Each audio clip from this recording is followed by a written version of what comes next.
কথা কইও না। হয়তো বুঝে গেছো যেটা আসলে কি।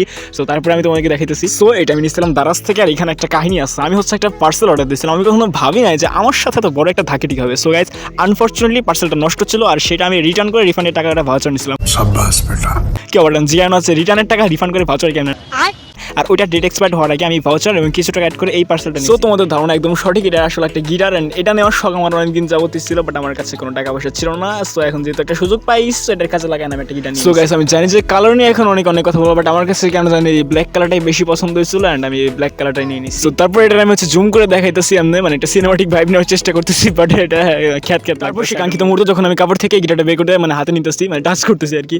এন্ড গাইস, এটার সাথে কিন্তু পিক ছিল, ব্যাগ ছিল এবং গিটার ছিল, বাট দুঃখের বিষয় একটা, এটা তোমার স্ট্র্যাপ ছিল না, মানে দাঁড়ায় গিটার বাজানোর জন্য যে স্ট্র্যাপ থাকে ওটা লাগানোর মতো কোনো সিস্টেম এখানে অ্যাড করা ছিল না। তারপর এখানে আমি আবার একটা সিনেমাটিক শট নেওয়ার ট্রাই করতেছি, এবার কিছুটা অ্যাস্থেটিক লাগতেছে, I don't know why. So এটা ওভারঅল ভালোই ছিল, তার উপরে কিছু ময়লা ছিল যেগুলো আমি পরিষ্কার করে নিতেছি, আর এটা নিয়ে এত কিছু বলার কোনো ইচ্ছা আমার কাছে নাই, কারণ এটা তো আর আমি হচ্ছে ফ্রিতে পাইনি, বা কোনো প্রমোশনাল ভিডিও নেই, আমি জাস্ট প্রোডাক্ট কিনছি, এই সম্পর্কে কিছুটা আমি ধারণা তোমাকে গাইস আমি আর বকবক করতেছি না, তোমরা হচ্ছে এটা একটা সিনেমাটিক শট দেখে নাও। 전혀 바라보지 않잖아. 이둘 사이 관계는 깊지 않아, 관계는 깊지 않아.